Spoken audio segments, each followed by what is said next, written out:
Paul, can you hear us? Yes, I think he said yes. Okay, welcome to the June 25th, 2025 meeting of the Envision Needham Center Project Working Group. As a reminder, this meeting is being broadcast to the town's YouTube channel and also, July 16th, meeting of the Envision Needham Center Project Working Group. As a reminder, this meeting is being broadcast to the town's YouTube channel and also via Zoom. Is being recorded for publication, later viewing, and administrative purposes. I've not been notified that anybody else is recording the meeting, but if anyone wishes to do so, please notify the chair. Take a roll call attendance. Kevin Keane. Here. Justin McCullen. Here. Paul Good. Here. Lisa Elcock is not here. Artie Crocker. Here. Paul O'Connor. Here. Did he give me thumbs up? Right. Tim Bolger, the chair, is present. Michael Rice. It's not here. Felix Demel. It's not here. Jacqueline DeWolf. Here. Avery Newton. Here. Paula Jacobson is not here. Diane Nanny. And Liz Ed. Okay. So we have 8 people and more. So we have a quorum. And we'll get on to the agenda review. First agenda items: review and develop metrics for success on evaluating alternatives. Did everyone have a chance to review the recommendations from Apex and have any questions or comments on those? Yes, my concern is that most of them aren't metrics. Even if they're important categories, it to me struck me as, some things were easier to measure than others. They don't necessarily have to be numeric. They can be like a yes or no, does it meet this criterion, doesn't it? But crash reduction potential, for example, like how are we actually quantifying that? And just a couple other assorted comments. Average sidewalk width might be fine. Maybe minimum sidewalk width is another measure worth considering.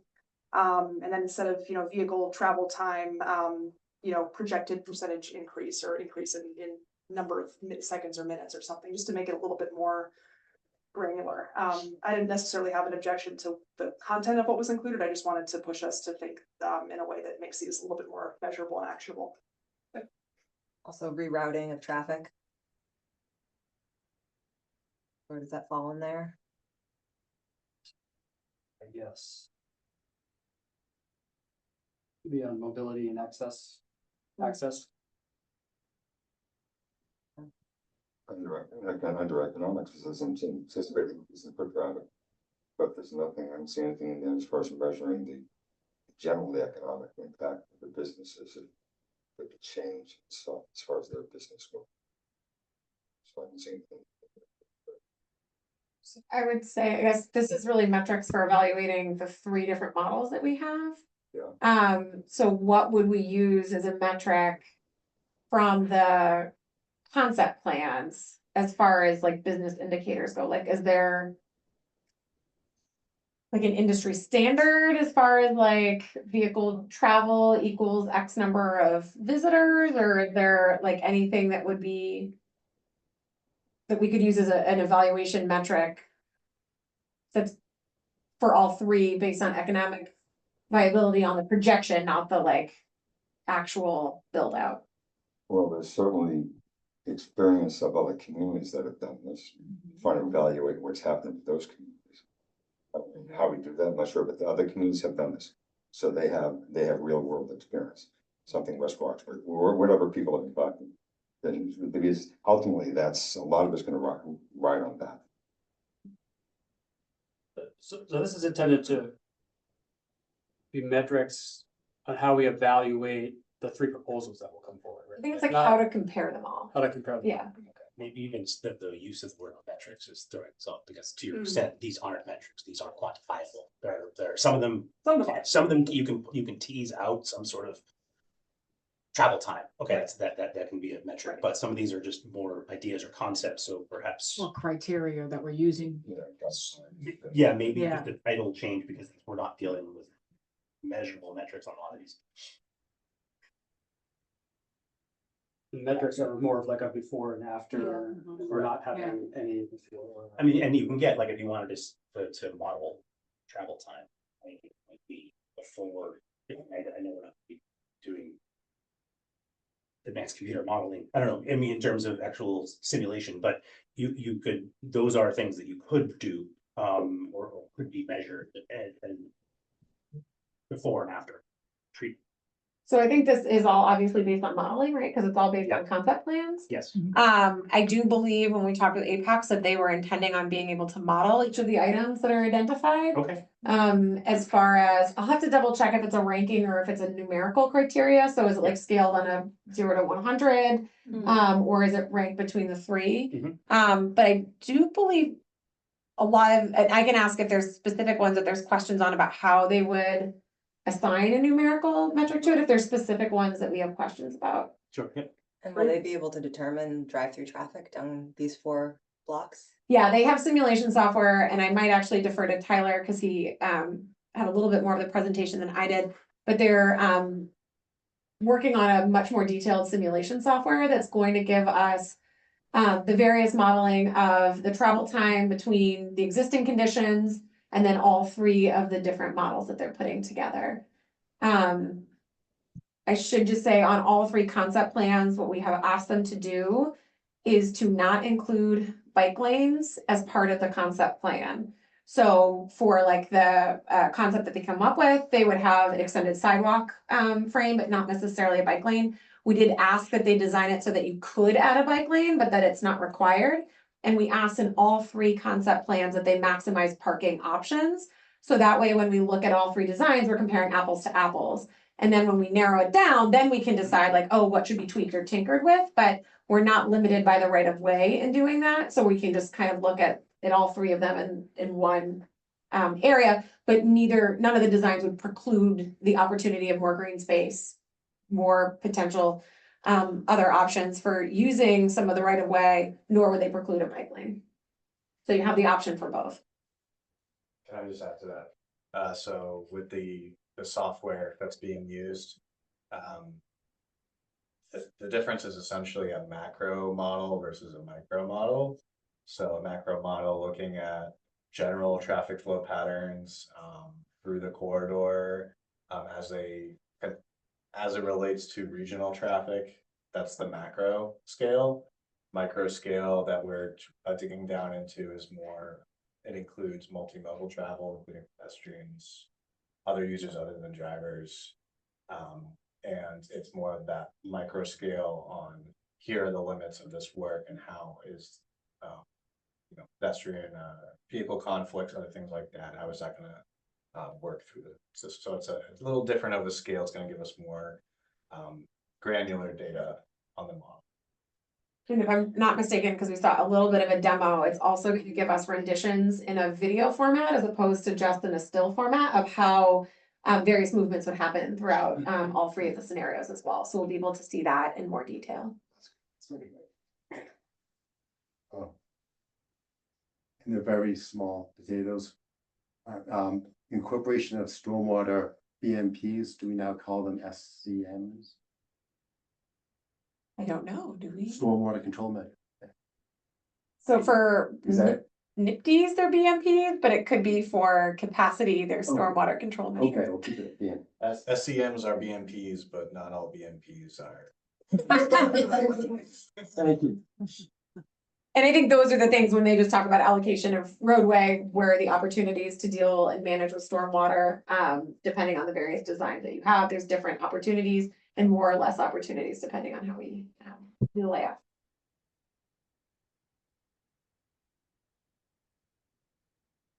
Is there anything else we wanted to add or shift? So what I'm hearing is we're looking at something to better quantify economic impact beyond foot traffic. And the other question was about whether any of the plans would create additional rerouting through. Yeah, and I would add that too, yeah. I think some of the things I have on here, under economic development are what's the current ADT? What is it today? Mhm. What is it in each of the, and what's like the capacity for each of the plans? So just to like see if there's a reduced lane proposal that can have that match the ADT that we have today. Daily vehicles through downtown. if it can match it the same, in a reduced lane configuration. That seems good, so if they can kind of add those, to each different plan.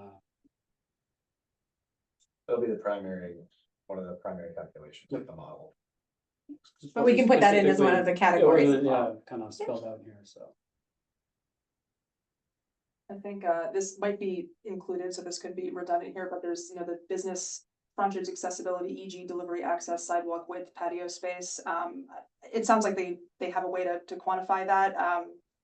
But even if it's just, number or percentages of business with access to each within however many feet, I know that's been sort of a concern in the community. So however, if they have a way to measure that, great. I just, just to if we're gonna compare them against each other, it'd be great to see, if we're losing parking on, this entire block in, for example, even though everyone else maintains those resources, I think it's worth sort of being able to compare.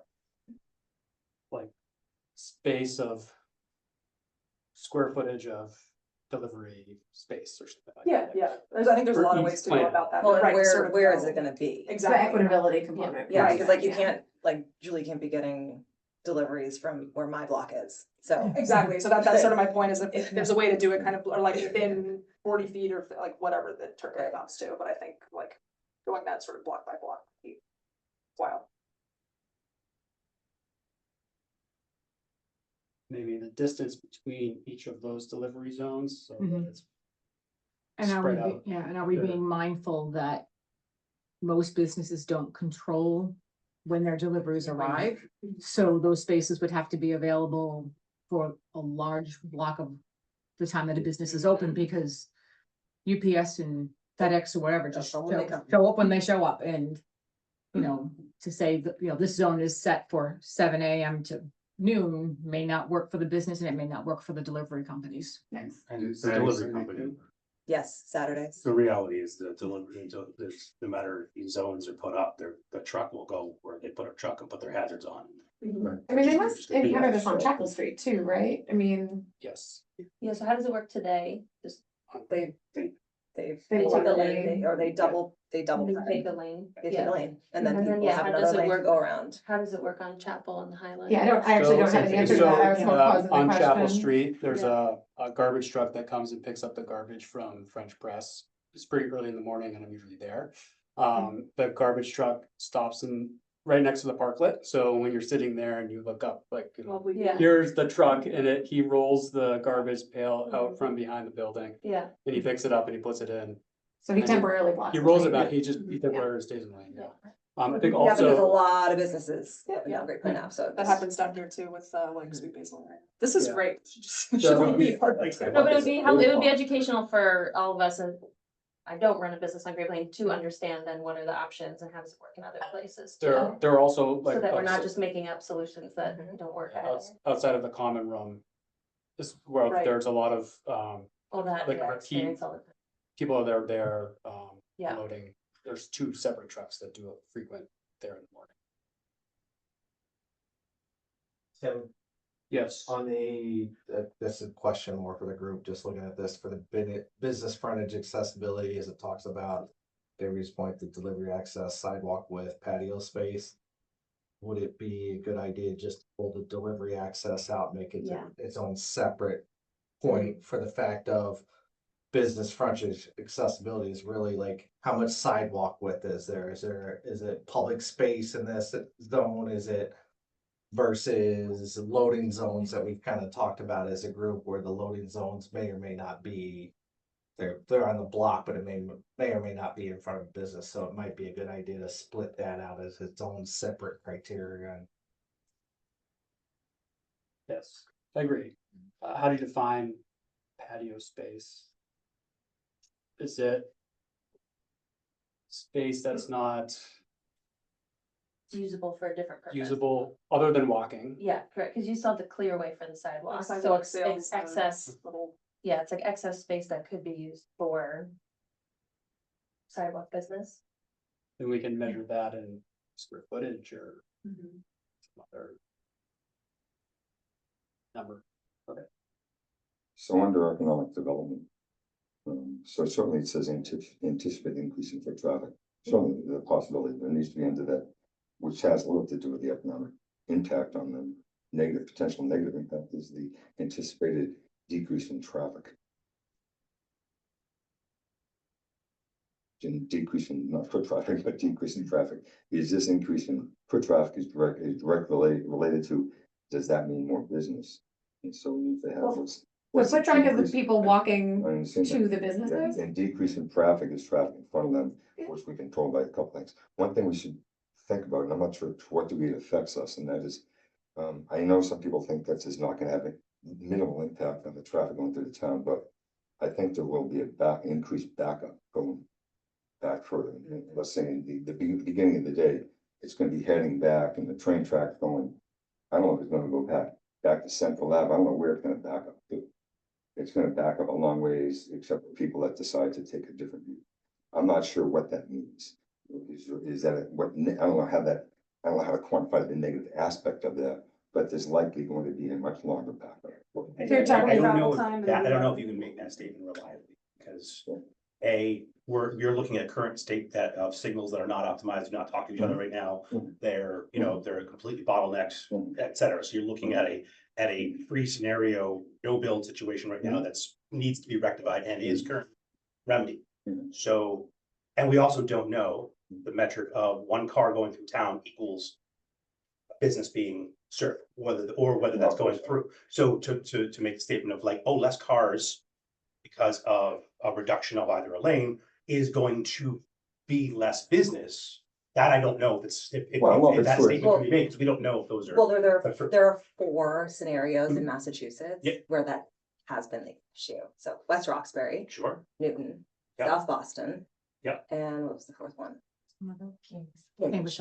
So all 4 of those towns, right, all in Massachusetts, Yeah. have done the road diet. Yeah. Have put in bike lanes. Every single one Sure. has had increased traffic, rerouting into side Yeah. streets and decreased business. So when we're looking at, the economic vitality, we have 4 scenarios where it's all happened. And I respect that. So- So how, I'm just not sure how you can say it's like, it's not gonna happen here just because the lights aren't functioning. Oh, you There- said it wasn't 1-to-1. It's- Like it's not. Right, I understand that, but I'm just saying, like, when you see 4 situations where it's all happened. I agree, but those 4 situations are not Needham. They're highly dense locations that have completely different foot traffic to car ratios. Yeah, but 135 is a major route. All I'm saying is, that's why modeling this, that's why we're doing this, but you know what I mean, and let's let the simulations go through, but to make that So are right now there- to say. No, it's gonna be an issue. all I said was, we have to look at the economic impact of it. Yeah, Then if we're gonna say anticipated foot traffic, let's say potential, whatever, anticipated potential. Because anticipated means, sounds like, well, they're perfectly positive, there's gonna be, so potential traffic decrease. Is that, there may be some relationship to economic, there may not be. But, if we're looking at all this stuff, we have to look at that. yeah, so traffic stacking, I think is what you're referring to, Artie? Traffic stacking So going the- back, but also decrease the traffic through the center of town. Yeah, so I think We have to look at everything. one of the things we did talk to environmental partners about, or Apex about, was the idea of looking at if you were to send the same number of vehicles through this intersection that are currently being sent through there, what would the timing look like, right? Because there's sort of 2 options. One is that if people are stacked, they're gonna take a different route. There's another option that says that if you're able to process traffic in the same amount of time, it's just stacked on the outside of town instead of on the inside of town, that you may not. So that's where the modeling, I think, becomes really important. But I think what I'm hearing from you is there's a concern that is traffic stacking in and of itself gonna have a detrimental impact. What does it mean? How far back? It's simply a question. How far back, potentially how far back is it? Then, one of the big things that the business is concerned of, what is the impact on my business? So I Of think course. That's the question. So I think that is, and maybe they can model this, is with the current vehicles today, how long is it? What does the model say for each plant? Right, yeah, How long Yeah. is that? the traffic queue stacking queue, yeah. In So should it be in the peak corridor hour? travel time current versus Well, I projected think corridor there's travel time? travel time, and I think Artie is maybe talking about just the length of it, which. It's the physical stacking is what I think. It's we're just the hearing, yeah. physical, like, mental. vision of, Traffic jam. yeah, coming into a traffic Yeah, jam. there's two different things, yeah. Well, the other question I have for the group is I'm just listening, and I know I'm not part of the committee, so I apologize to the group, but just listening to what's being said is how do you correlate, and this is a question for the group because I do agree, but to kind of Justin's point, your point, it's not exactly apples to apples or one for one. So how do you correlate if there is a reduction in traffic? How do you correlate that to a reduction in business? So what's that I metric? think the metrics can be value neutral, right? Like the metrics don't say good or bad. The metrics say in this scenario, this is what will happen. In this scenario, this is what will happen. And there's gonna be varying degrees of positive and negative on all three scenarios. So just providing the data, right? How long traffic stacking is a value neutral proposition. And so I think including it is fine. I mean, it sounds, if it's not gonna be helpful in helping people sort through the different options. Just information. So, Do we know when the current lighting situation will be? that would be useful. Fixed. That would be useful. Well, because I think part of our concerns is what we see now, and we know so maybe if it got fixed sooner than that, some of those, pressures would be decreased, because we would see, oh, now that everybody's working together, now we're not seeing some of the stacking that we have seen, so maybe that would feel better. So the asterisk I'll put around that is we still can't control the MBTA, which is Yeah. probably the largest single disruptor in the downtown, because you have a train going through, what, every Right. 30 minutes or so Yeah. during peak. Yeah. But Tyler can give you the update on the bid for the traffic bottleneck. So the contract has just been awarded for the project. The bids closed, I think it was 2 weeks ago, 2 or 3 weeks ago. It's the same contractor that we're very familiar with that is working on another intersection project with signal equipment. The good thing is that we're not actually ordering any new mast arms or any, significant equipment for the signals. It's more of the detection. So we'll be adding detection equipment, which is a lot less disruptive, a lot less lead time on that equipment. So we should be having a kickoff meeting in a few weeks, and we'll go over the expectations on the equipment that we'll be ordering. And I would anticipate that we would be able to get the project done. If it's not done by the fall, then it'll be fall. Fall would be awesome. That'd be great. That'd be great. So those traffic lights will be working. They'll be more better integrated. Yeah, we have been doing some exploration on the different types of equipment that can be used and what will be most effective for this particular location. So we may be trying a more advanced system than we have in some other locations to try to address the specific conditions here. And one of those things is that the two systems would actually communicate with each other. That's the technology that more advanced equipment is capable of doing. It's designed to have that adaptive capability. Versus just purely the So it would just be timing.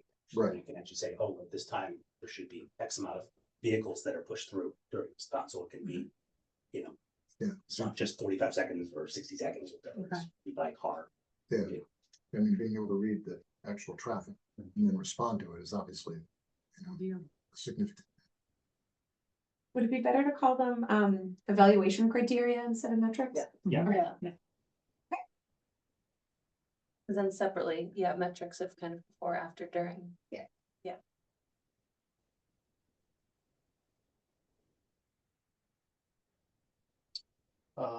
Have, I would go. Go ahead. The other thing I was just thinking about, and it just depends on the data that's been collected to date, is to also understand some of these as it relates to like time of day or days. Because, so it's like how, I don't have the solution, but it's like, how do you overlap this with, if they're collecting data on traffic and you're talking about backup, also just putting it into context, is this 15 minutes during peak a day? Is this 24/7? Like the scale of the impact makes a difference, because all of these things can be true at once. You could be someone who goes through downtown and never finds parking, and it always has to wait 3 lights and gets stuck at the train depending on the timing. And you could also be someone who like only goes down, every time you go downtown, it's literally empty and there's like nothing from curb to curb, and you know, you're cruising through at 45 miles per hour. So I think knowing that literally all of those can be true at once. So I'm just like, I think for each one of these, it's just like put it into context too, with like the underlying data that the town's hired. Just to We put gather that data. It's all just, modeled it's all modeled. based on trips at that time. So it's like, Oh. what data is underpinning this? Like, there's, I don't know, working in this profession, there's so much where we rely on like 15 minutes of peak hour data that's not actually, you know, and that's not to discount it, but then that goes with a lot of these things too, of like, yeah, just, Yeah, so I think a lot of the things we do look at are like what we would consider like the worst case scenario time of day, right? Like morning Right. traffic, afternoon traffic. One of the things we did talk to Apex about adding in there was after school time. Like we feel like the 3 to 4 band is also pretty popular. And it's coming up later in the agenda, but on the communication side, we are gonna be looking to do a survey with the businesses to try to get some more information that Apex needs to help build out their truck delivery model, so they just needed some information from the businesses. I'm actually thinking we should include business hours as part of that too. I Yeah. think to your point about getting a better idea of like, how does anything that we're adjusting within the right of way then interplay with when businesses are busy? Because finding a open. parking space at 10 may be different than at 7 AM, maybe Yeah. different than at 3. yeah, and just putting things into perspective too, of like when, you know, people. Yeah.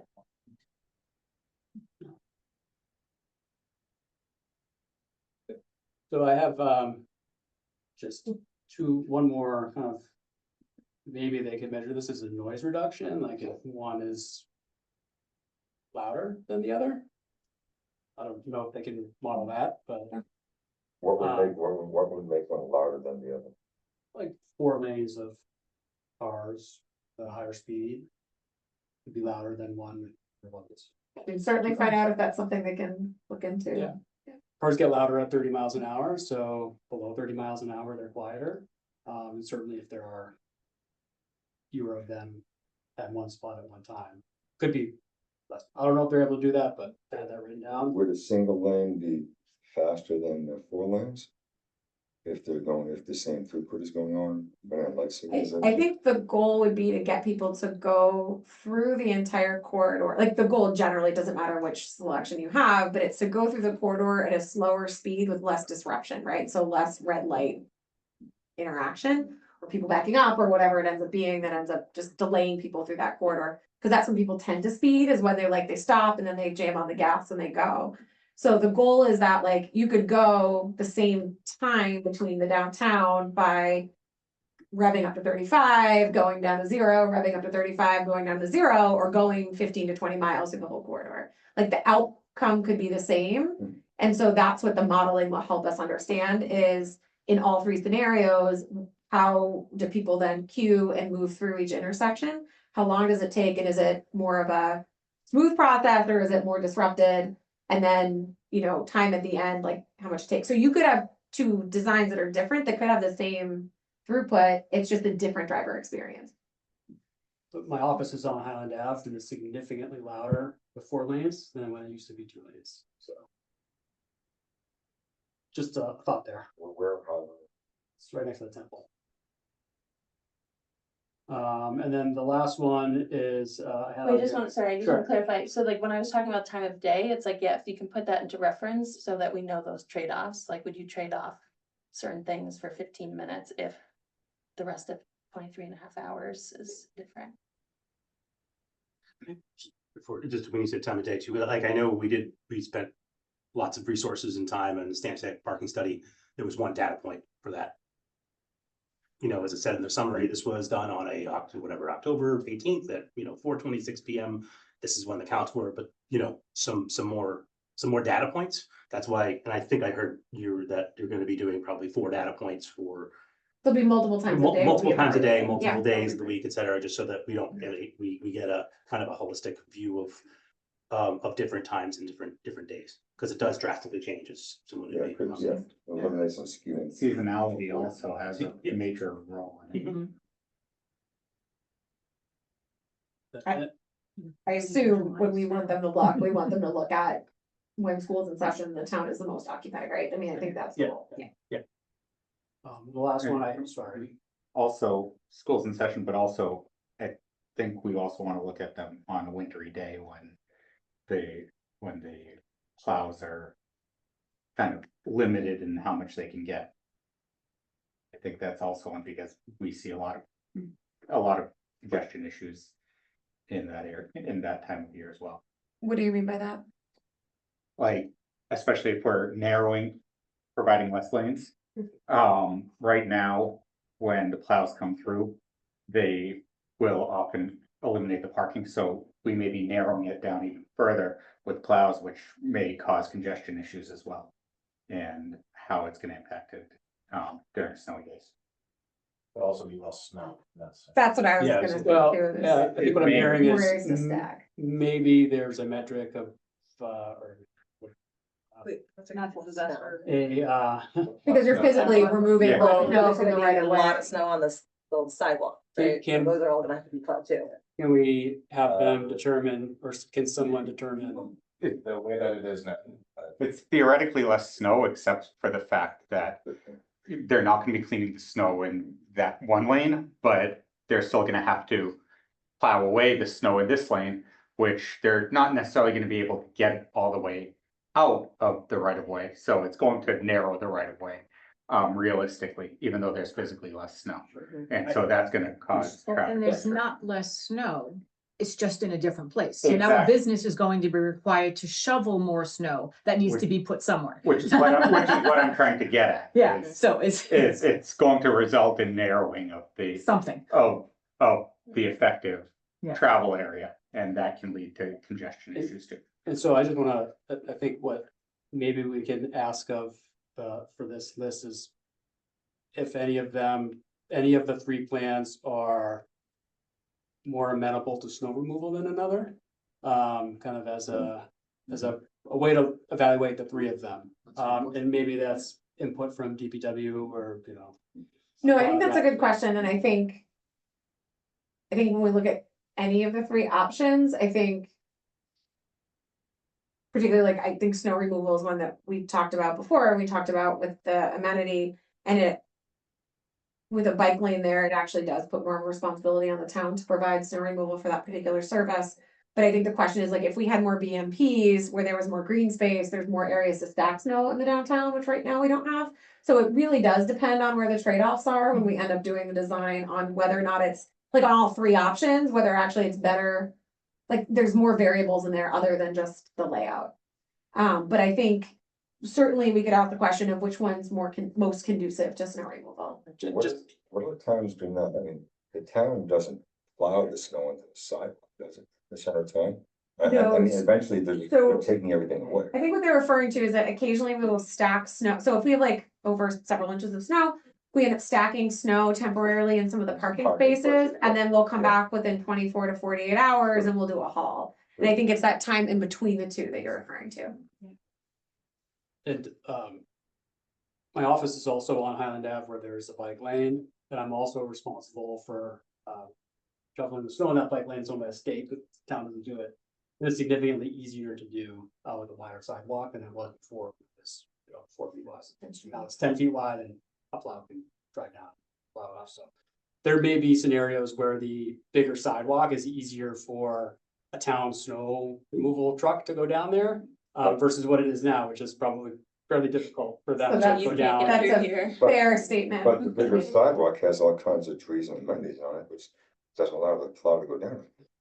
I think that's what That's why I'm We'll saying it really determine depends on what you based end on up putting which- there that Right. ends up one of making those, the which variable. scenario I mean, is we're putting better. something there, I mean, the stuff that be there. Well, either way, they'll stuff There's this gonna be be there, stuff, right? I there's mean, gonna be stuff yeah. be there. You can't just, Yeah. nothing will just plow through them. But you only Yeah, need it's to just clear a a clear, 5 you just need a foot, clear zone. yeah.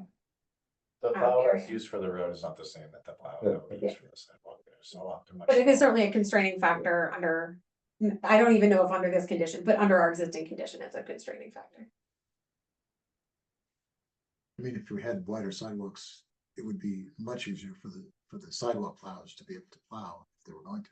What would that be then in charge of that'd be up to the businesses to have to do? So I think that that's where like, one of the things like we're hoping for feedback on is like what would make. And I don't know if this is a metric or this is the criteria, but in each plan, what would make. Like, make that plan better or make that plan worse, right? Because I think in each plan, there's things like. If you were to say as a business, like I would like to be able to sell products on the right of way, that requires an ordinance change, right? So that would be something that would make it better in a scenario or might, make one scenario more appealing. I think snow removal is in that same category, right? Like, right now, snow removal is on the responsibility of each individual business. And I won't say it's the only reason, but part of the reason is we can't get heavy equipment down there, which is what we use in order to do snow removal. Yeah. So there could be, if we could get a 5 or 6 foot clearance for a piece of equipment to go down, it becomes more doable for the town to provide the service. So like that's the pro and con. So I think like ultimately when we get the concept plans, it would be really great to hear, and maybe like not just the businesses, but from everyone who uses the downtown, like, oh, if this had like more shade, I would really like it. Where if this had the ability for me to do things outdoors, I would really like it. So we can understand what would make it most appealing, each plan. I'm gonna hop on the snow removal bandwagon for a minute though, because there have been times when the town has helped with some snow removal during some large storms. They will clear a sidewalk. They do not clear the curb between the road and the sidewalk. And then it is the business's responsibility to make a space open for a pedestrian to get there.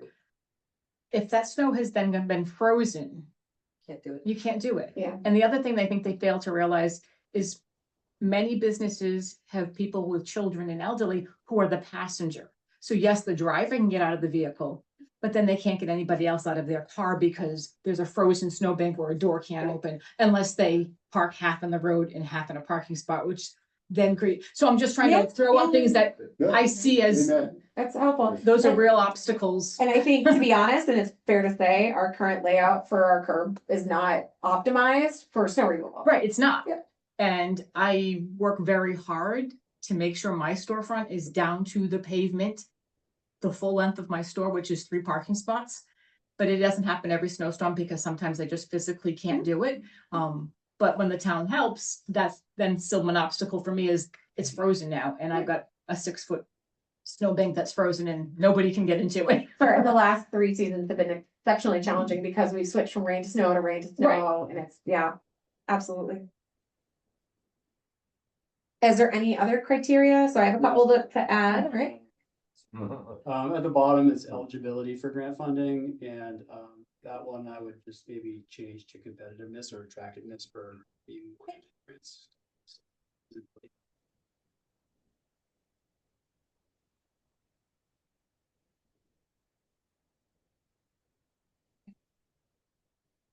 One, Just saying something you said last time, which is like, would this go to pilot versus not? and then I would Like which changes could you do in a pilot versus not be able to do in a pilot? one thing I might also add is, you'll see like in the design that we have from Beta, that there is no real, alteration to the existing work that was done in the, corridor between the traffic lights. Obviously, there's a cost benefit to that of not disrupting the existing, or minimally disrupting the existing infrastructure. So I think that also could be an additional, benefit or a different additional item for consideration.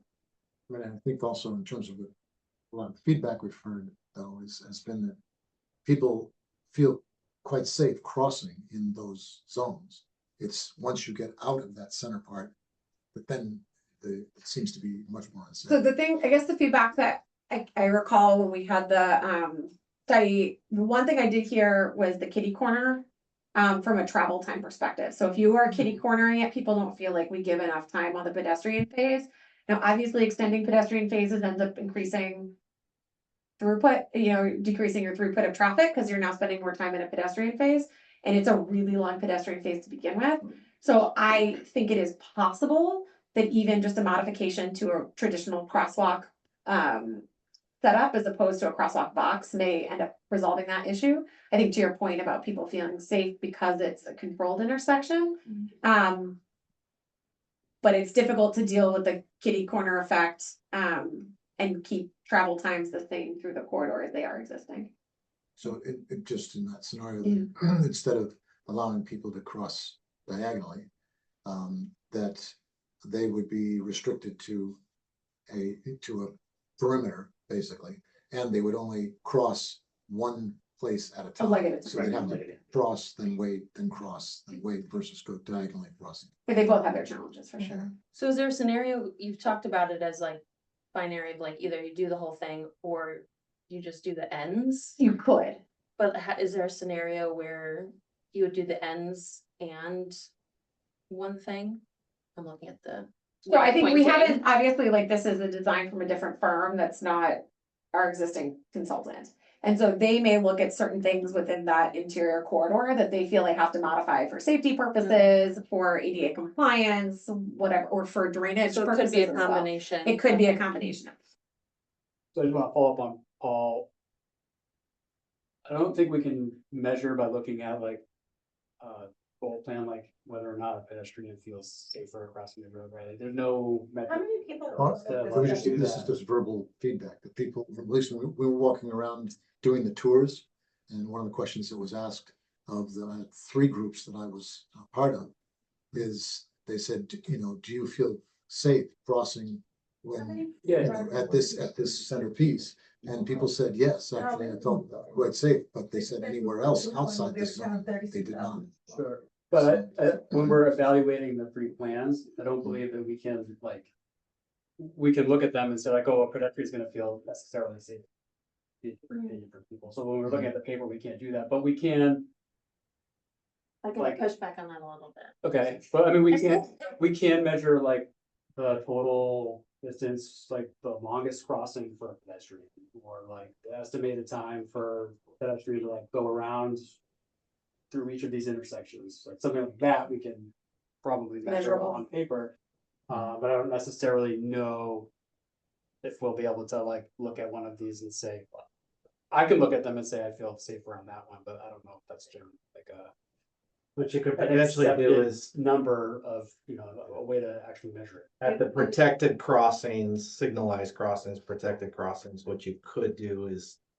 There's the standard time we give for how many feet a pedestrian moves. So you could potentially break it down to say, if we use the standard three feet per second. This is the timing versus if we gave prolonged timing or additional timing for the pedestrian.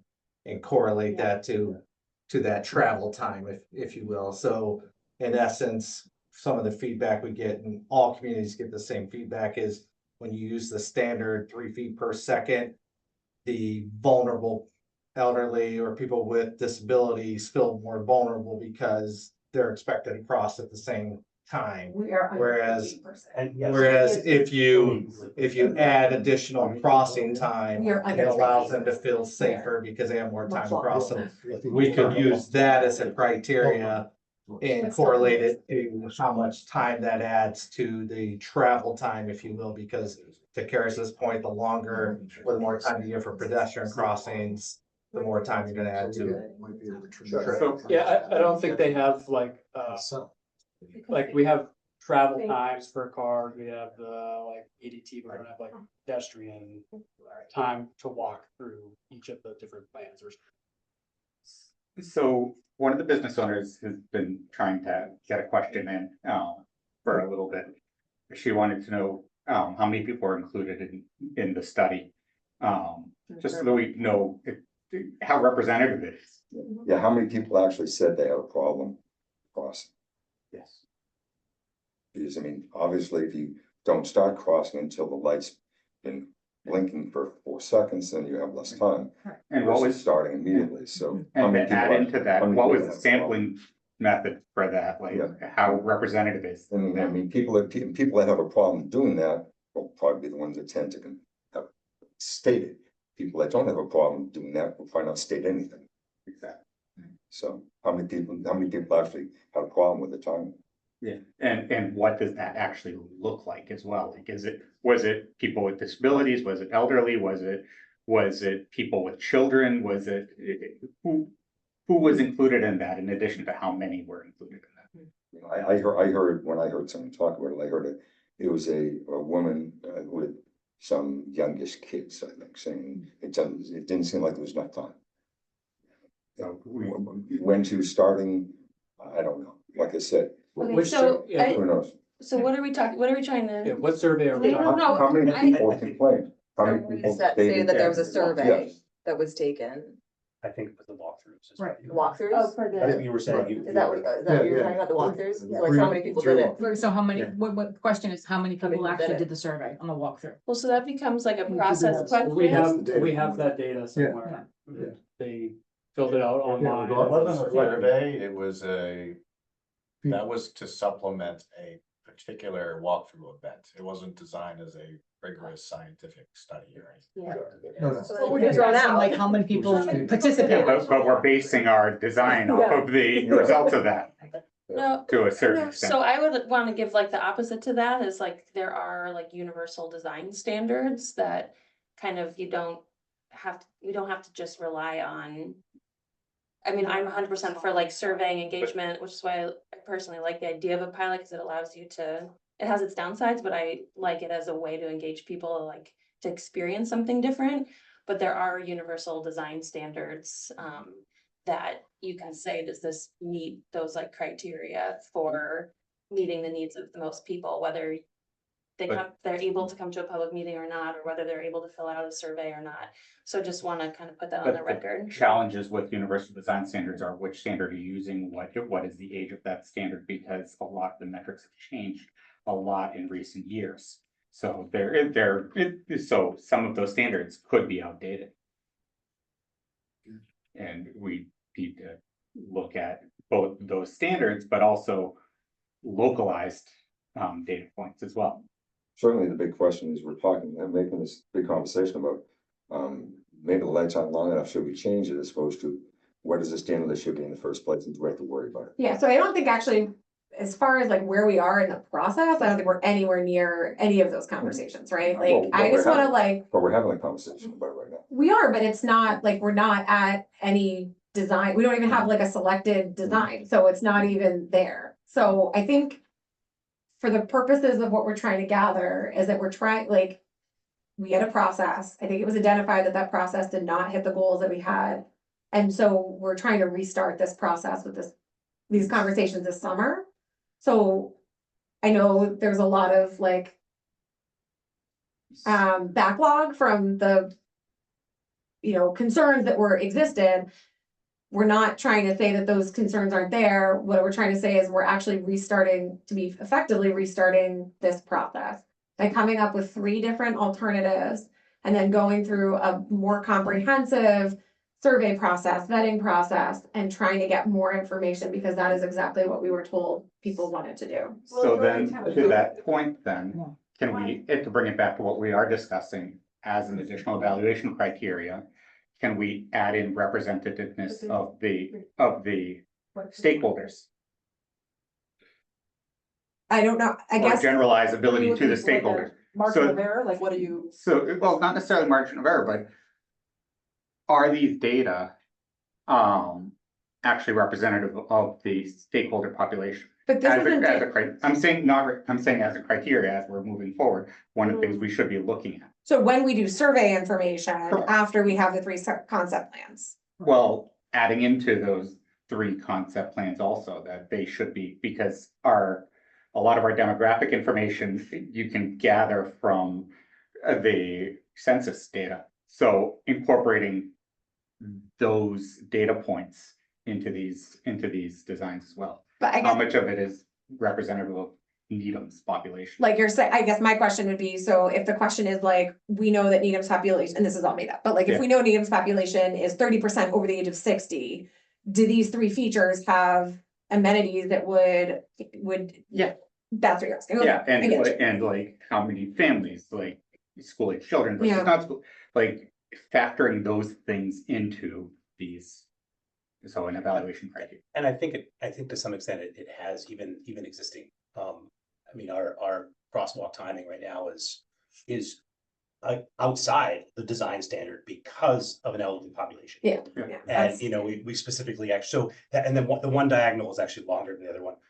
But number one, if they did it 3 seconds, you couldn't get across the diagonal. But we did it because of the elderly population, that was Tony Delgado that was really passionate about that. So, you know, and so that's an example of where we have incorporated outside of a design standard, a longer crossing phase. I just want to. So that's why I clarify, wanted, Just an example. yeah, that's why I wanted this Yeah. as one of our evaluation criteria. That's, and I just want to clarify quickly, you know, when I But say. I think Julie's been trying Sorry, to can I get just ask something. one more question? Do one of the designs have to be selected, or is it a possibility that they're gonna lay out 3 different designs and potentially none of them are great, and so we're not gonna go with any of them? Is that a possibility? Or will one of the designs absolutely without question be selected? So I guess I'm gonna defer to Tim, but I think I I'll allow can, it. yeah, so the goal of this committee is to address issues that we have in the downtown. And there are identified structural problems that we have in the downtown, right? We have sidewalks that are too narrow. We have drainage that is underserved, and we have a propensity for flooding in the downtown corridor. And if we don't do a major renovation of the downtown, whether it's literally just tearing everything up and putting it back down the way it is with enhanced piping systems, you're going to continue to have those risks. We have pavement that needs to be addressed in the next couple of years. So we have some things that are all happening all at the same time that would be the right opportunity. If you're going to put it back, you want to put it back the way that you want it to be for the next 50, 100 years. The 3 options that we're looking at, and I wanted to talk about names because it's just useful to know what to call all 3 of them. We're looking at one that doesn't make significant changes to the existing right of way. We're looking at one that is, I called it I'm calling it the minimal plan, but we can come up with a more clear title that really does put the majority of the infrastructure back in the same location, just with more enhanced safety amenities. And we're looking for a little bit more than what's in this plan from the current consultant as far as safety goes. And I know they're gonna do that. So I guess what I would say is, could you have a world in which we do absolutely nothing? Sure. I think there's risks to doing absolutely nothing as well, including, I should have clarified. I don't Yeah. mean nothing. I mean, is there a plan in place, like you just said? You just clarified, I think, by saying that there's a minimal plan, that it's gonna remain the same, but with proper drainage and safety and whatever. So the parking would remain, the travel lanes would remain. Is that what I'm hearing? yeah, so I believe in this Okay. plan, and there is no one in here who predates me except for Paul Good, on this process. I think you lost 2 parking spots overall from the entire right of way when we redesigned it. That's about right. So yes, I guess is the answer to that question. With each plan that they come up with, is there gonna be a price tag associated to it? Yes, cost will be associated. I mean, again, it's concept, so it won't be specific. Right, but I yeah. think it's important for us to see how much money each plan is gonna cost, because I don't live in Needham, but I have lots of clients that do. And they are constantly talking about the need for not only taxes, but for the schools to get fixed. And that's a big price tag. So I think it's important for us to see where the money's gonna be going. Yeah, and I would say in all 3, it's not, none of them are small costs, because I'm the sure they're drainage, not. the drainage and underground infrastructure alone is Absolutely. like a huge component of it. And they're gonna have pros and cons as far as, how you can manage drainage depending on how much green space you have in the downtown, for example. So they'll be able to give us some context only in the context of the parameters I gave, which was no bike, they're not including a bike lane, and they are maximizing parking, right? Because they may say, if you end up,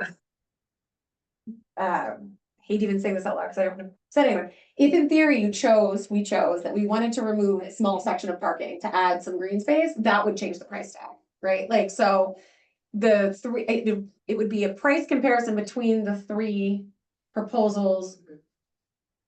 Assuming all things being equal, that will change once we select a specific proposal and then decide how that proposal is designed out. So that's just the only thing I wanted to put That in. makes sense. Put a caveat. So the other caveat there would be also like funding source. Correct. what's eligible for I think what. it's an important point that there's like in context, there's all these other questions about money for projects. Yeah. So is it local versus state, federal, et cetera? Yeah. And then the other thing I just want to clarify, I don't know if this is what you meant, but looking at Justin too, but universal design standards, I don't mean like basic design standards. I mean, universal is like going way beyond. It means you're proactively planning for the 3-year-old and the 93-year-old. It's not universal in the I was referencing baseline standards. baseline. I wanna be on the I was record trying that to- yeah. I'm No, advocating yeah. not for baseline, I'm advocating for the universal, which is actually the like, please plan for me that when I'm here and I'm 99 and hopefully still walking and into town, like, you're planning for that. That's what I mean by universal. I got it. Thank Yeah. you. Thank you And I for- should have said it is standard design of the 3B, you know, but that's, universal goes beyond. Way beyond. Yes. So I have a question. I know originally there was going to be a pilot because there was grant money for a pilot. If we go with any of our 3 options here, is there an opportunity to do a pilot to make sure that what we've chosen works the way we want it to work? And if we need to make changes, we can, or once we pick something, are we So what I would say married is, to it? there's sort of 2 things with a pilot, right? So there's a grant and there's a pilot. So I'll Okay. speak to the grant first. So the grant, we do have to make a decision as a community by November if we want to Okay. continue with the grant. There are certain stipulations with that grant. Right. We can do pilot funded Yes. grant, or we could do a town funded grant, right? So. But is that an option? So it is an option. What Okay. I would say is the intent of the pilot wasn't necessarily. So the way it was, like, I think was a demonstration grant, right? So it wasn't so much like, does it work? I think it was more, do we like it, right? I think those were 2 different questions. The modeling would say, this works or this doesn't work. What I would say is if we do the approach of, maintaining a lot of the existing infrastructure, it probably doesn't make any sense to do. Right, I agree. Right? Typical projects we've done in town and go from concept design to construction. If we were to do, something, it won't be this, but something that's more, down to 2 lanes.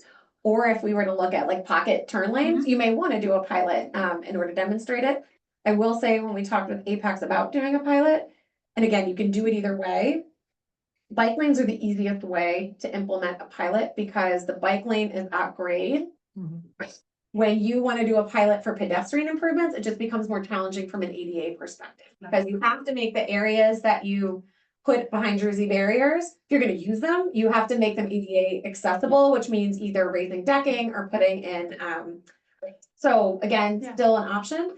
And like I said, I think if we get to November and the decision is not to move forward with the grant, that doesn't mean we couldn't do a pilot. It simply means we wouldn't have that grant for that pilot.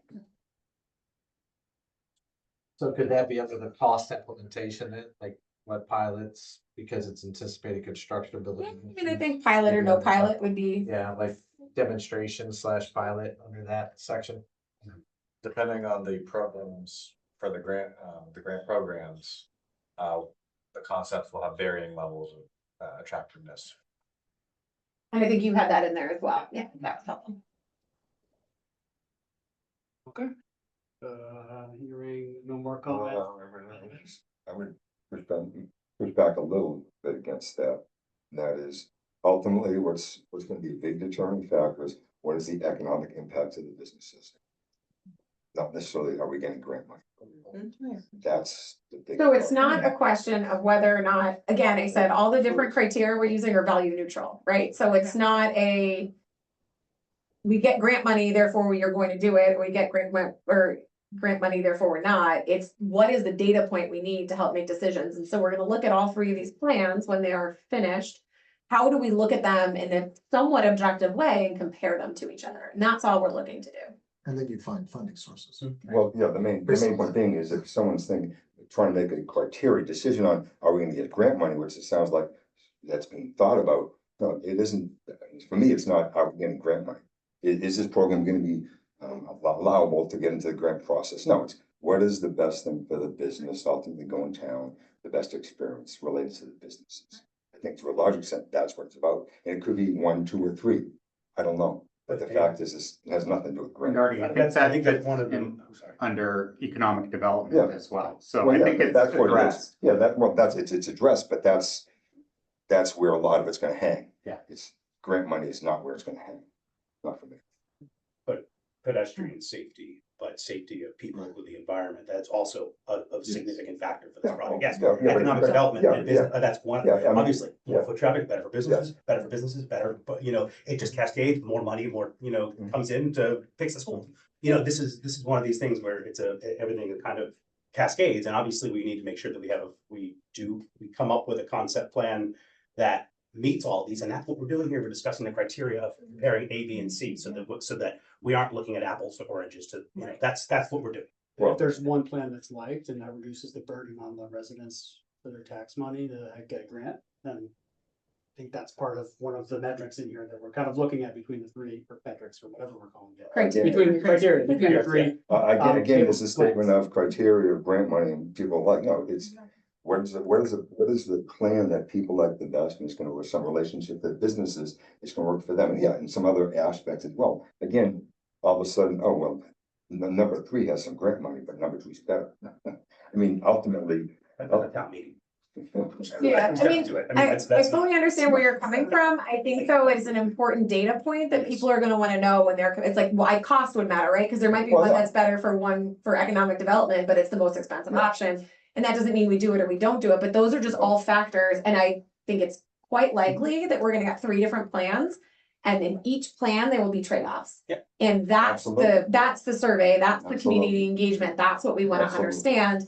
If we did all 3 plans and one of them hits, an A+ on every single item, then maybe it's not Mhm. it's an even simpler decision. I just Sure. don't think that's likely. I think you're gonna see trade-offs on all Mhm. 3, and then you're right, you have to come up with a collective consensus on what are the things that you want or not, but I think knowing what the cost burden is important when you're making that decision, which I think you came up with, and if some of that cost burden can be offset, that is also important. Well, yeah, related to the larger plan is a massively much more expensive plan to do in the first place. And yes, some of the cost burden would then have grant money coming into it, where the other ones, some other one, which are much less costly, but may not have grant money. So, yeah, I mean, I Or it understand. could be apples to apples, and with grants, they cost exactly the same, and Yeah, who knows? Who knows? Well, either way, I think having it sort of these different categories of criteria with, whether metrics, criteria, some combination all built in, I think that's a good thing that once we sort of nail this down, we'll be able to socialize, and that'll also help with the communication and sort of people understanding because I'm sure there's someone like maybe safety matters the most to this person and cost matters the most to this person, so everyone will be able to sort of know this is the rubric, this is what we're, getting ourselves into and being able to make the decision. Or at least make the trade-offs. Okay, hearing no more comments on this, we'll move to the next agenda item, which is determine the best working title for the 3 options. The first one is not the do nothing plan. Does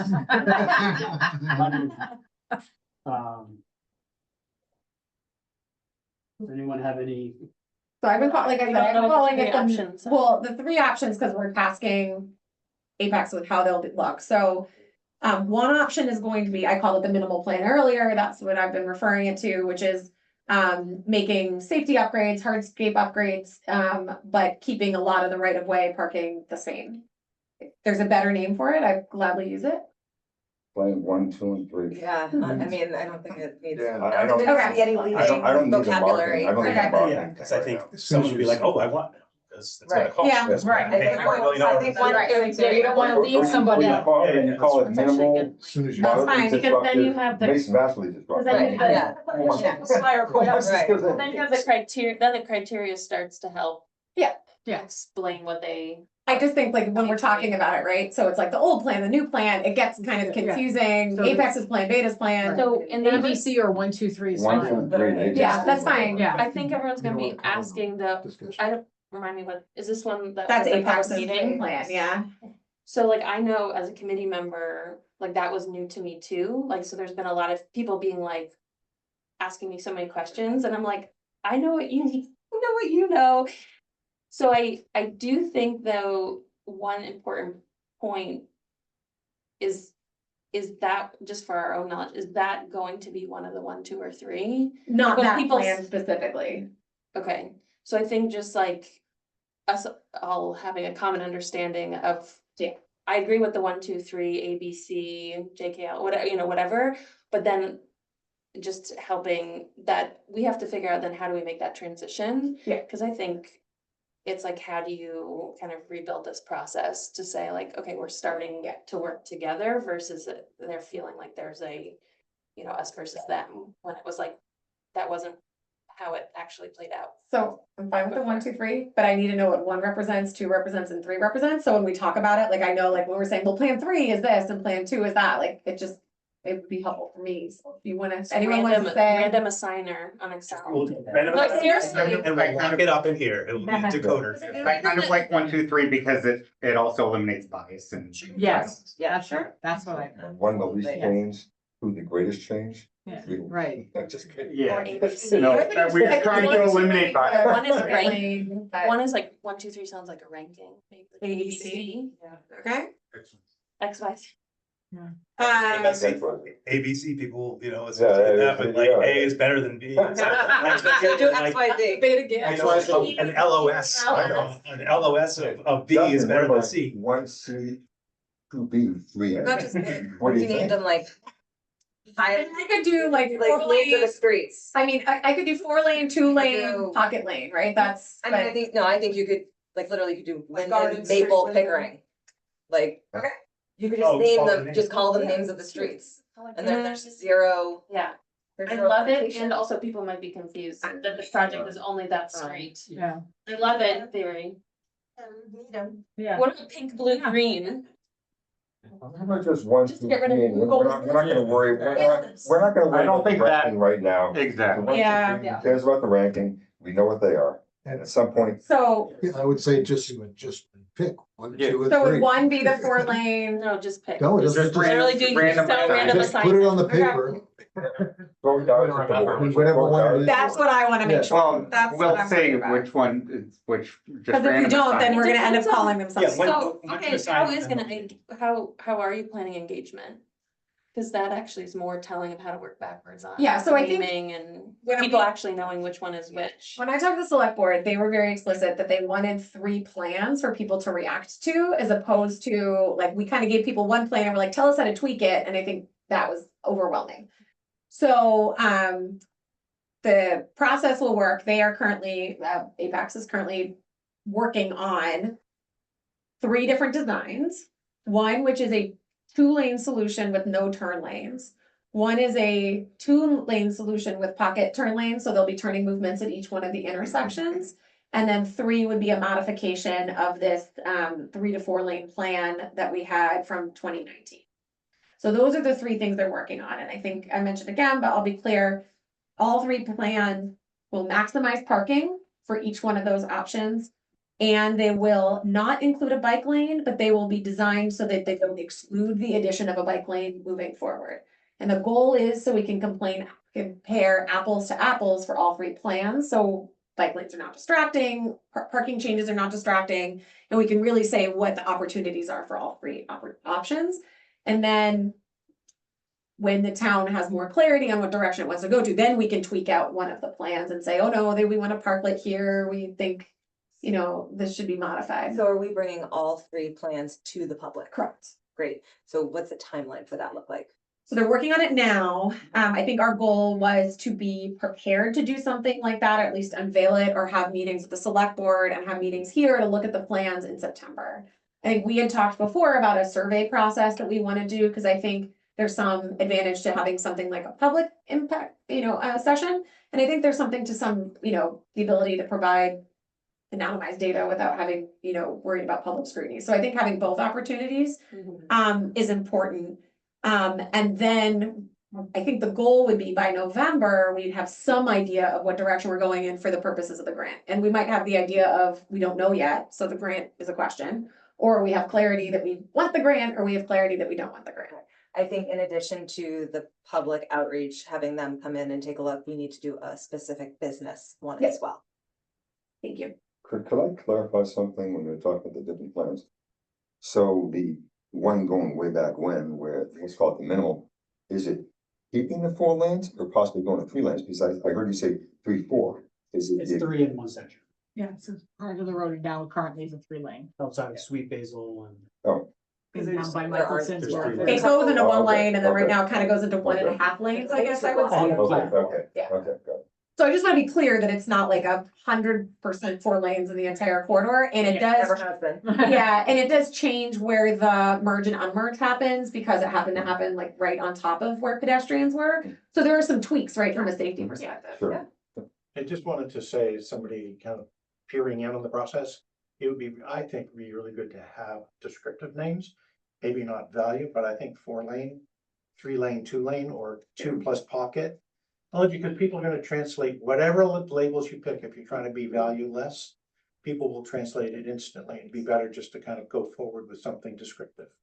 That's my comment. So I mean, value neutral sounds to me like, I mean, maybe it's not, there's nothing that's value neutral, but like you just said, Descriptive. 4-lane, 2-lane, 2-lane 2-lane, pocket. 2+ pocket or something, but descriptive, because people are gonna put handles on them anyway. Or 2-lane turn, maybe. 2+ turn lane, I don't know. It's so difficult. Descriptive. Yeah, I appreciate that. I think the thing that I'm struggling with is like. There's so much bias in what 2 lanes versus 3 lanes versus 4 lanes means. We could do both though, I we could agree. have it labeled It's like as. how. And I'm like, I would love to talk to all of you like about this more. I know these meetings don't lend time, but there's just. There's just so much, yeah, like how do we get away from. It being kind of negative oriented of like taking away something versus like each option has something like positive. A positive, if we're making changes in each, how are then like, how's it something like positive versus, yeah. A bias to. I appreciate completely what you're saying, that there is some bias behind all of it, but people are gonna, they're gonna, Senate. they're going to want to describe it. Plan 1, what is that one? And they're gonna, you need to give them a handle anyway, because they're gonna Yeah. make one up. I'm just curious if there's other handles and we'll only know once we Sure. see the concept of like, is there some other? Descriptive. I'm just trying to say. Curious, can we wait until we get the 3 plans? Yeah, Factual. We're gonna have to decide That's that. fine. We can call them plans 1, 2, and 3, and then. While they we're can get working that- on they- it. They can be Yeah. like plan 1, 2-lane, plan 2. Yeah. Right, So working type. working time. Working. But I guess I recognize kind of a general consensus that like plan 1, 2, 3 or ABC is where we're gonna go, and then we can kind of update that when we actually have them. Have them. Maybe there's like, something descriptive about them that isn't Yeah. And I negative or positive Yeah. that we can And I think for amend to clarity, the name. none of the plans are gonna look exactly like these 2 layouts, Yeah. just so Right, everyone yeah, right. is clear. So can I ask another question? From that perspective too, in terms of just like timing, like. We have an August meeting. But then would we set like a formal. Day? I don't know, I guess just like anticipating. I think that's on the agenda for the. Okay, sorry. Yeah. So we need to pick the plans that are 1, 2, and 3. Do you need that? Do you I need was those told plans? to do a random number Yeah, no, generator, but I can, I okay. think so what I'm gonna do, I'll do a random number generator with 4-lane, 2-lane and 2+ turn lane. And they'll correlate, right? So I think I think all things are true, right? So we can try to label it to be as neutral as possible. And also people will need maybe a different language to describe them, so we'll have both. I know I'm not supposed to pick, why don't you just put a color name? On it, like green space, not color, Yeah, like, green, yellow, red. yeah, like, don't describe it. Green space, or something abstracted, that's not. Gold and white town colors, like. Yeah. That's an idea. Green space. Yeah. One that's. You know what I'm saying, like, Yeah. right, the one that has Straight more space. green space, called green space, the one that has, I don't know. Yeah, so I think that that's we're what trying to. Jackie was avoid. saying would introduce bias. No, just adding something, so it's not just the lane thing, so it's something. But I like the idea of blue, gold, and white because that really eliminates bias. Yeah. Completely. Blue, gold and white, those are our town colors, one gets a blue, one's a white, and one's a I love gold, that. and then to that, boom, boom. State spirit. Sure. Fine with that as well. Blue, gold and white. Blue, gold, and white, from Yeah. 1, 2, and 3 to blue, gold, and white. Ingrained in everyone's brains by November, I tell you. Just say 1, 2, and 3 until we. Isn't it yellow now? Isn't it yellow? It's not truly gold. It's gorgeous. Not that. The gold is this term for like gold Yeah. plated, this is the most expensive, here's the gold plan. But here, They're like credit cards. Gold does sound. but let's look at the criteria to help us understand how to differentiate them. Yeah. Because if all the criteria on some are the same, Right. you don't want people labeling them as if they're so different. So let's come up with, once we have the criteria filled out, how do we actually differentiate them?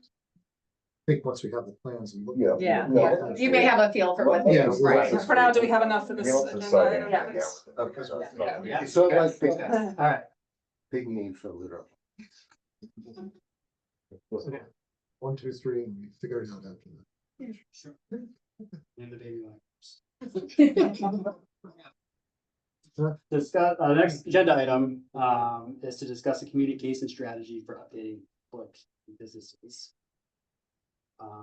Do you have like a start off point for that or? So I think I was just gonna give like a brief update. I'll be working with the public information officer next week to try to do a business targeted outreach.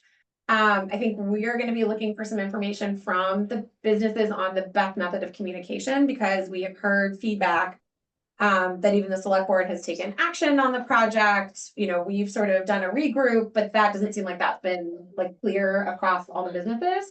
So we're gonna go and do probably another leaflet campaign like we did prior to the business meeting we had. We had that meeting. What does that look like? Because I never got anything. So Yeah, the leaflets were shown to not have worked. Yeah, so I Yeah, didn't. that's what sparked a lot of. apologize. No, the It- hearing that we had at town at the Powers Hall. When Amy came around. When Amy came around, we're gonna do that Okay, so again. someone's gonna come Yes. into every single business. We're gonna do that again. Out. But Perfect. realistically, that is But- not a financially viable option for the town to continue to go business to business and communicate one-on-one. So we, And it's also challenging because it has to be during work hours and stuff, and sometimes it's not the business owner who's there. How about So- send a certified letter to the businesses asking for an email or phone number, so then that, or text, that way you can text. Because with certified letters, I think business owners are like, oh, I have a certified letter, I have to read this. Otherwise, some may assume it's junk mail. If you send an email, it goes to spam. Not everybody gets it.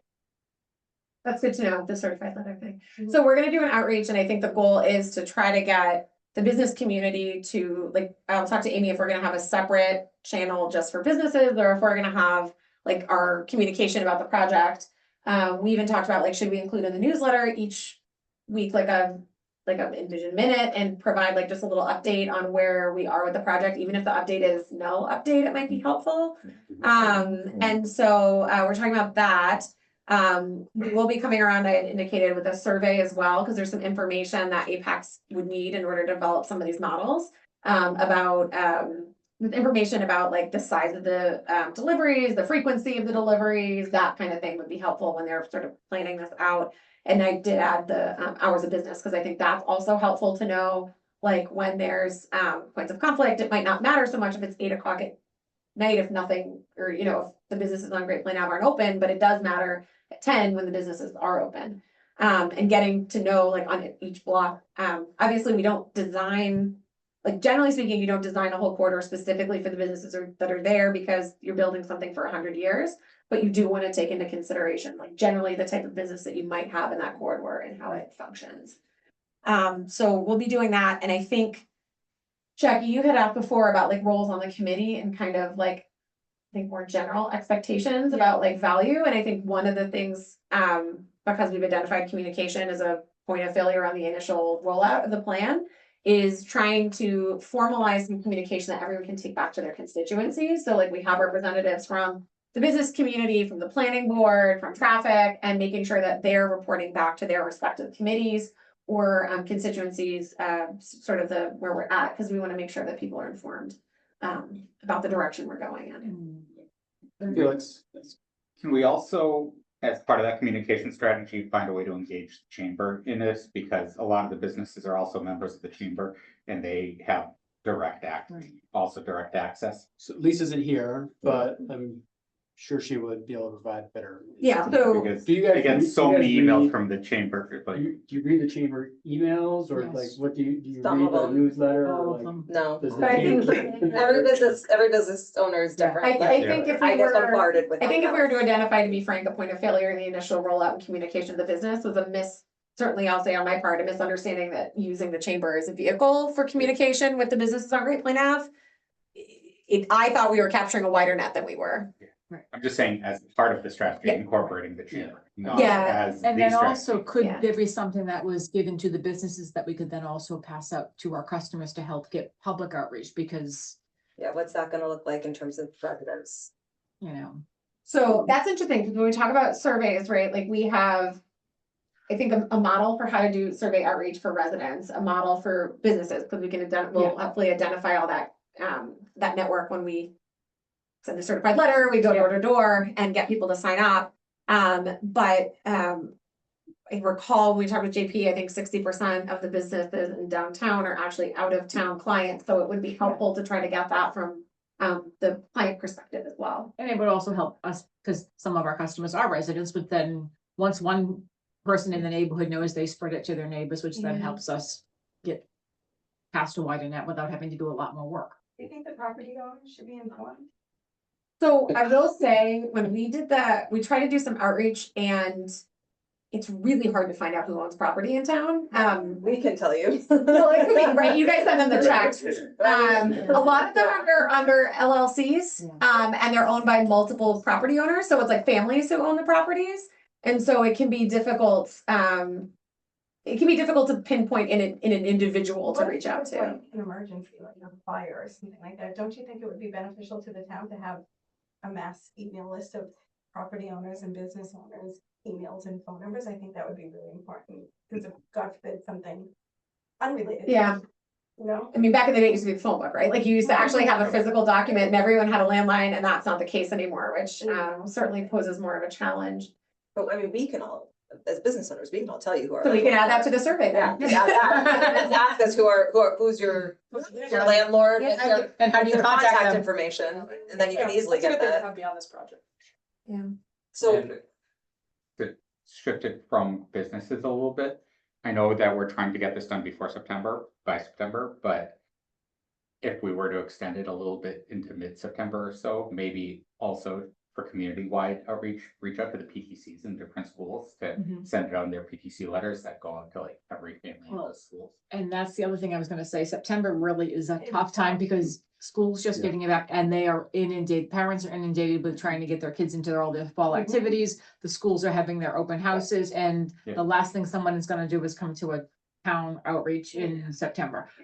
you It could won't do be till something October for 1st. residents in October, Right. that would be ideal. I'm thinking we'll get access, well, not we'll, everything's public, so anyone can see it, but I think that the plans will come to this committee in September. Okay. And maybe to the select board in September, not in like a public hearing setting, but in a presentation setting.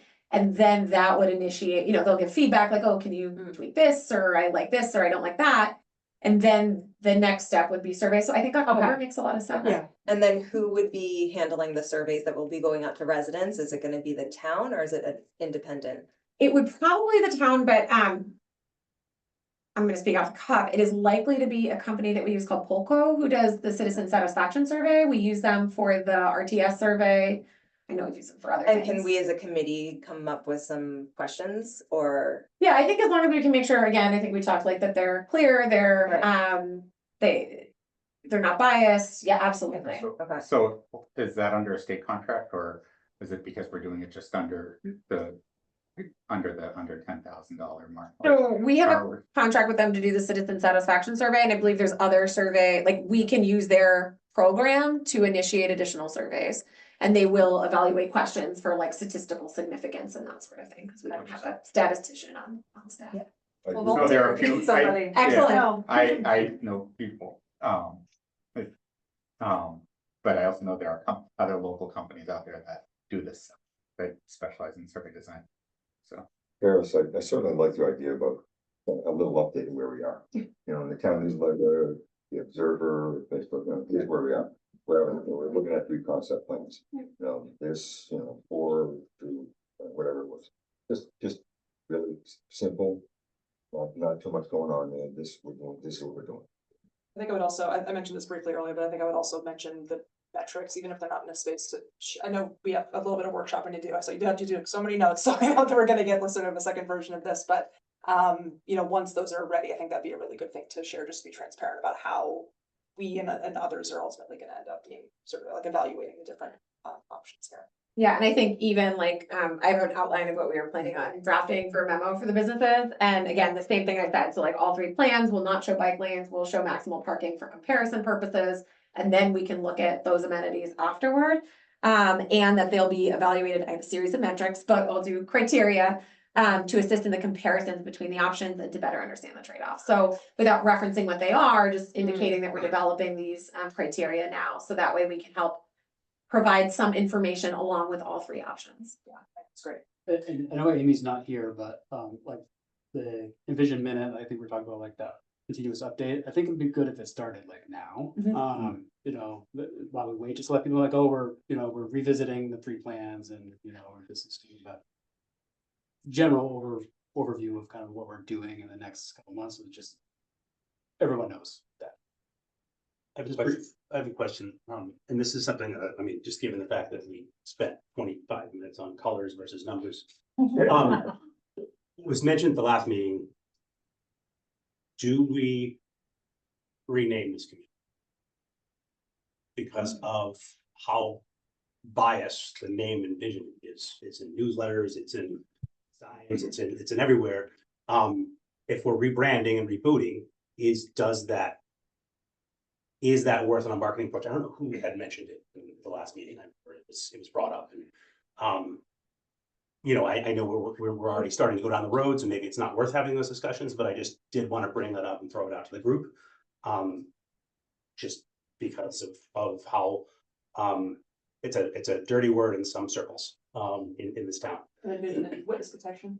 Yes. We call it the Great Plain Avenue project. It is just Great Plain Avenue. It's not It is. Envision To the Needham point of being Center. restricted. Does that look like shifty?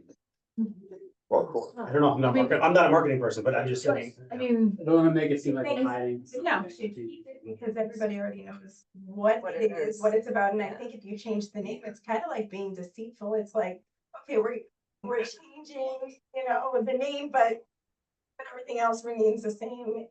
You know, the fact is Aspects over that you're saying. 78% of the people are against it, and maybe that's why you want to change the name. I'm not so sure. But I completely respect that, I get that, but there's also the thing, you know, we want to set ourselves up for some level of success to be able to Well, go through all of but I this. think we have. Success would be I just communication. wanted to finish, but okay, no, I understand, I just wanted to finish that point, that, you know, there are multiple thoughts of this, and I respect that, and I understand that, but, the word is dirty.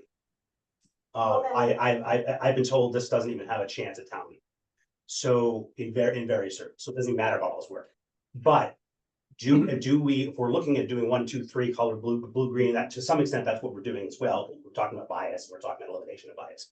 Do we then take that to the next level and you know, I'm just throwing it out there, I'm not even saying. Yeah, I think that if we do that, we have to be very clear with our outreach in terms of why we're doing it, Agreed, 100%. right? Like, if we're gonna change the name, then we have to be crystal clear, and there has to almost be a complete, like, the website has to come down. There has to be complete new rebranding of everything. Sure. It can't just be like behind the scenes, we change the name.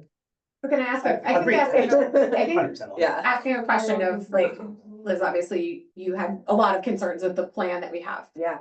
I think the question is, if you keep the name Envision, does that mean that no matter how much we change it, if we kept you know, if we didn't make a lot of changes to the layout, would people just be against it because of the name? And I think that's the concern. Or do you think we can change the intentionality and meaning behind the name? Yeah, I mean, I can tell you, like, oh, personally, right now, for myself, I will only support a plan that keeps on those 2 blocks 4 lanes of traffic and parking. That's personally how I feel as a business owner, okay? So, and I know other business owners feel that way as well. So it doesn't necessarily matter the name, honestly. I'm 100% looking forward to the plan that they're gonna come up with. whether it's 1, 2, or 3, whatever we call it, whichever one it is, I'm really looking forward to seeing what that plan will look like. And yeah, so I mean, that's how I feel about it. So it doesn't matter if the name is Envision or if it's Great Plain Ave. So on that, I can see both sides of this, and I see strong arguments on both sides of this.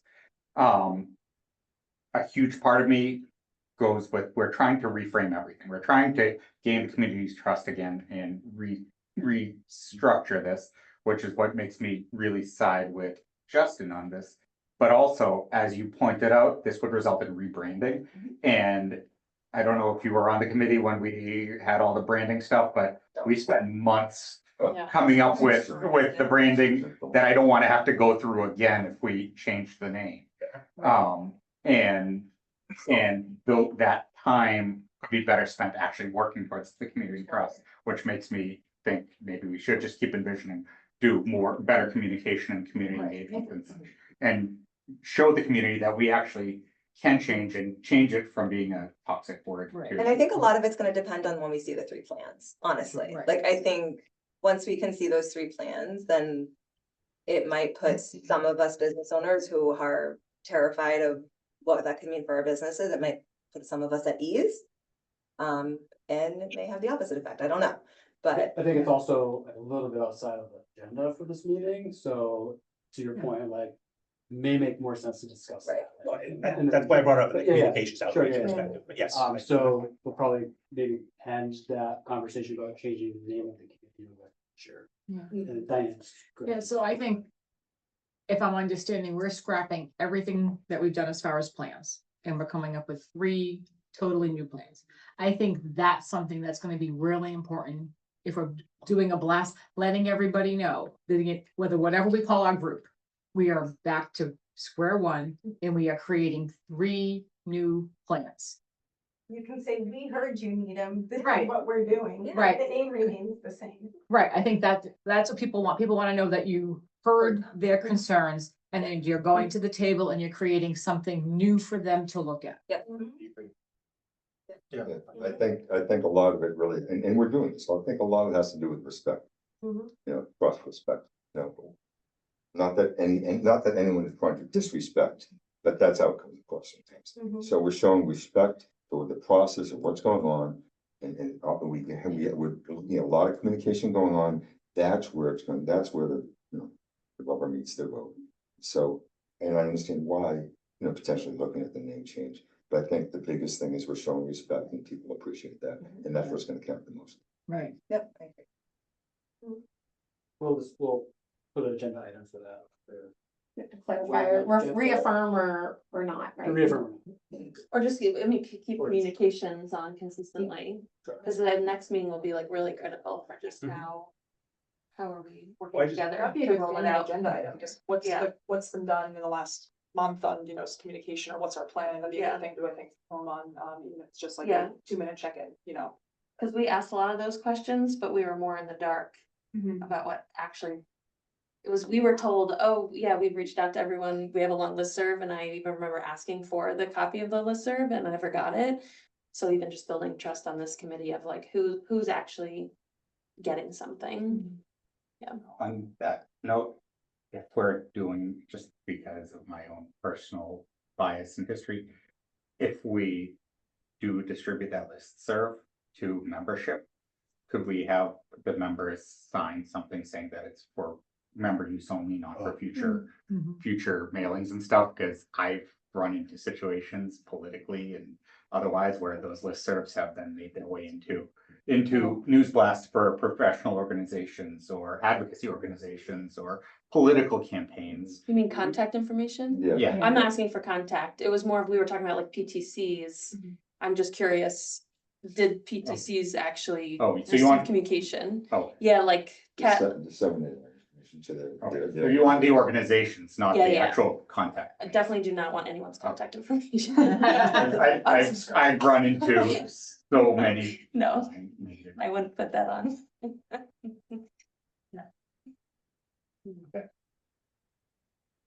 So then, the next agenda item is to verify the August meeting and brainstorm the meeting schedule for fall. Talked about a little bit, but, the August meeting, do we have The 13th. still work for everybody here? Wednesdays are so much better for me than the other days. I think if one of the days ends up like not working for you, if you could just let me know, email or something, so that we can kind of like. Even if we can't make that accommodation now, like I can just have it in my mind so that we can like. So I can say, I know for Paul, Wednesdays, once we get in like to the November period, are FinCom meetings and they meet a lot. I mean, I think really the struggle that we have, which I think we're just gonna have to figure out, and maybe I'll just send out a doodle poll that will help to try to cross-reference it, is it's a committee of committees, right? And so everyone has their other committee obligations in addition to this, or their own work in addition to their personal obligations and everything else.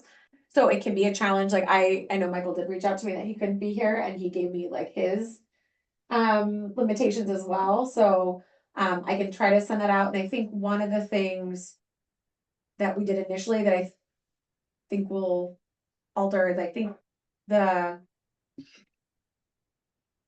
consultant work and the committee work can happen in parallel with each other, and I don't know if they always have to cross over at these meetings. I think it's helpful if they're presenting a specific plan or providing us details, but I think if it's really just getting a better understanding of our own perspective, I don't think it's necessary to have the consultant here every time, which I think gives us a little more flexibility on time. He had indicated like he just has no availability before 6 o'clock. So I mean, I know select board meetings, finance committee meetings, a few of the other things that I can rule out to begin with. Thursdays tend to be the day where we don't have as many town meetings. That's an option, but for you, Mondays and Wednesdays? Mondays and Mondays and Wednesdays. And I can't do Wednesdays. I mean, Mondays possibly can work, but I couldn't get here until like 6 o'clock at the earliest on a Monday. Okay, and I know. And we have design review board meetings on Mondays at 7:30. August right now. No, August we have a date. I think I'm just trying to get a better understanding of like when to set it up. I guess if I have enough notice, I might be able to make a Thursday work. Thursdays are very hard for me. Yeah. I mean, that's because I think it's really gonna be a challenge. Like, I think it was a challenge and it's gonna continue to be a challenge, but I'll send an email. I'll see if Doodle has a function where I can do it like irrespective of specific days and do it more. Like, what are the days that work for people in general? Yeah, we've done that before. And then I think it's like, we had a plan of meeting twice a month, so it could be like the first and the second, or the third and the fourth, depending on where people's schedules are at too. Cause I know some of the committees meet every other week. I guess the question is, for August, I think I have like, one is just general communications update, and maybe a discussion again about the name of the committee. Is there any other agenda items? Cause I won't, other than, maybe I can have, Apex provide us some of the technology that they're gonna use for their analysis. I mean, that could be useful. They are using a different product than they did before, cause in some regards, we're asking them a slightly different challenge. And they could maybe provide us some information on that, if you think that would be helpful, on the macro versus micro that Tyler was talking about, but I don't have any other agenda items unless, members of the committee have. Are you gonna get the surveys out to businesses before then? Yeah, I'm hoping that the surveys to businesses are simply data collection points for Apex. It's not gonna be anything on. Nothing that we can talk preferences. about here. Yeah, it's literally gonna be like, Okay. you know, what's the size of your vehicle that comes, how frequently does it come, approximately what time of day does it come? And then, maybe some information about the hours that they're open. Could we also ask Apex for information about their data sources, their underlying data for their assumptions and such? That'd be good. So maybe like on the data model and then any assumptions. And then would August be an appropriate time for us to start collecting questions we might want on a survey that we'd be sending out in September? And the metrics I know today was the discussion would be in a position to, I don't know, confirm and like vote as a committee on like I don't know if it would be that formal, but just Like a make a finalized- decision. like as a opposed to- finalized yeah. list of. It sounds like we have enough to be. Okay. And then sorry, one more thing, is there gonna be another traffic and parking study? I think that's gonna be more of a question Yeah, for the planning yeah. board for you to bring back, yeah. We have funds to do another parking one. Is anything? Our engineering department is doing Yeah. a little bit of like a spot study. It's not the same as like a scientific study, but planning is talking about it. Study during the summertime. I don't, study is really, the scope is related to impervious surfaces, but non-impervious surface is coming from that. Right? It's not gonna be, yeah, the planning board parking study is not gonna be like the Stantec one. Where it was count hourly, you know, that's the kind of study that I think would be more valuable to this committee. But there's gonna be impervious surface to non-impervious surface, that's what. That's this the is. main thing on the. That's- parking study that we Yes. sort of that? Okay. Yeah, The grant study, yeah, parking minimums, right? Like, correct, yeah, they're kind of different. yeah. There isn't Jason. gonna be another parking study. It's not a like legit, it's Not not from like the planning a board. number of parking spaces and number of cars. There's nothing currently programmed or funded for another parking study. I'm sure Apex can talk about how they will analyze parking as part of their solution, but that would be more of like a budgetary, we would need to put that forward for. Okay, I just don't want them Funding. using the parking study from 2022 to do this project, that's all. I think we talked about maybe getting somebody to like verify those numbers on that parking study, like in-house without funding it. That's If what they're- the if they're- engineering is looking, is Engineering, spot doing. if they're able to do that, yeah. And then the criteria you were saying at next meeting, just finalize it. I guess the only question, depending on who's working on it, this is just built in, is to just do another quick scan of the engagement that's already happened and just make sure we're covering other concerns or questions that have come up that might not seem as obvious as primary things, but just common questions or things that people brought up to just be proactive and address how these plans do or don't do it.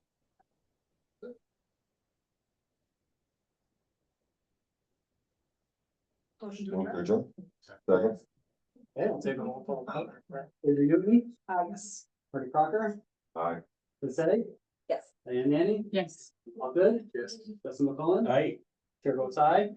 Jackie, Bye. Felix Amell, Yes. Paul O'Connor, Yes. he raised his hand this year. I saw that, yeah, there was a. So the meeting's adjourned. Yeah. This new technology. A name test. We can't brooms. What's that? Yeah, the other room occupied, setup time.